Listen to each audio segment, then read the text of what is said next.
அனைவருக்குமே வணக்கம். சற்று முன் கிடைத்திருக்கக்கூடிய ஒரு மிக மிக முக்கியமான செய்தி ஒன்று வெளியாகியுள்ளது. சற்று முன் 200 கோடிக்கு 2 நீதிபதிகளை விலைக்கு வாங்கிய முதல்வர் ஸ்டாலின். இது மாதிரி பார்த்தீங்கன்னா செய்திகள் வெளியாக இருக்குது. நீதிமன்றம் இப்போ அதிரடியாக உதயநிதி ஸ்டாலின் அவர்களுக்கு பார்த்தீங்கன்னா பரபரப்பான தீர்ப்பு வழங்க போகிறாங்க இல்லையா.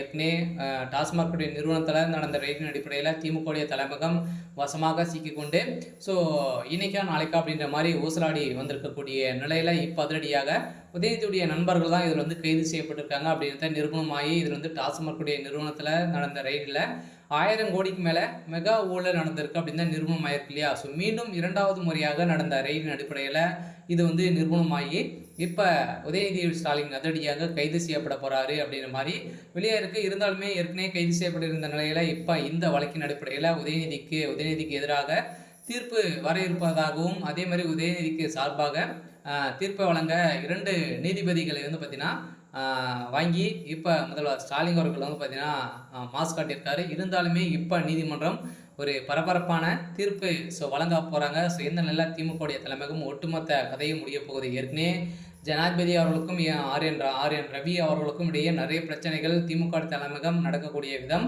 சரியில்லை அப்படின்ற மாதிரி தான் நிறைய குற்றச்சாட்டுகள் இந்த அரசு மீது. இருந்தாலுமே இப்போ அதிரடியாக பார்த்தீங்கன்னா உதயநிதி ஸ்டாலின் அவர்கள் தப்பித்துக்காக இப்போ ஸ்டாலின் அவர்கள் 2 நீதிபதிகள் பார்த்தீங்கன்னா 200 கோடிக்கு விலைக்கு வாங்கியிருக்காரு அப்படின்ற மாதிரி தகவல் வெளியாகி வருது.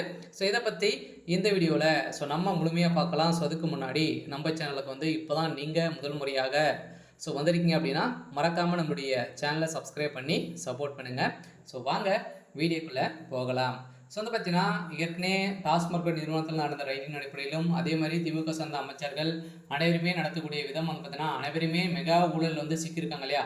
அதெல்லாம் பண்ணக்கூடிய அளவிற்கு திமுக தலைமைக்கு பார்த்தீங்கன்னா என்ன சொல்கிறாங்களோ அதை தான் திமுக சார்ந்த அமைச்சர்களும் கேட்பாங்க. இந்த தான் அந்தந்த நிறுவனத்தில் இருக்கக்கூடிய அமைச்சர்கள் அனைவருமே செய்யக்கூடிய அனைத்து ஊழல்களும் பார்த்தீங்கன்னா இவங்க செய்யக்கூடிய சொன்னால் செய்யக்கூடிய அளவுக்கு தான் இருக்காங்க. இந்த நிலையில் தான் அமைச்சர்கள் அனைவருமே செஞ்சு மாட்டி இப்போ திமுக தலைமையகத்தை காட்டி கொடுக்காம திமுகவுடைய அமைச்சராக நிலைத்திருந்தாலுமே இப்போ அதிரடியாக இப்போ வசமாக இந்த டாஸ்மாக் நிறுவனத்தில் வசமாக சிக்கி கொண்டாங்க இல்லையா. உதயநிதியுடைய நண்பர்கள் சிக்கியிருந்த நிலையில் தான் இப்போ திமுக தலைமையகம் எக்கச்சக்கமான கோடிகள் இது வரைக்குமே மெகா ஊழல் செய்திருக்காங்க. இப்போ வருகின்ற சட்டமன்ற தேர்தலுக்காக ஒரு மிகப்பெரிய ஊழல் நாடகம் திமுகவுடைய தலைமையகம் ஆடிட் இருக்குது அப்படின்ற மாதிரி தான் தகவல் வெளியாக இருக்குது. இருந்தாலுமே இப்போ இந்த தீர்ப்பை மாற்றுவதற்காக 2 நீதிபதிகள் 200 கோடிக்கு விலை போயிருக்காங்க அப்படின்ற மாதிரி இப்போ தகவல் வெளியாக இருக்குது. இருந்தாலும் என்ன நடக்க போகுது அப்படின்றத வெயிட் பண்ணி பார்க்கலாம்.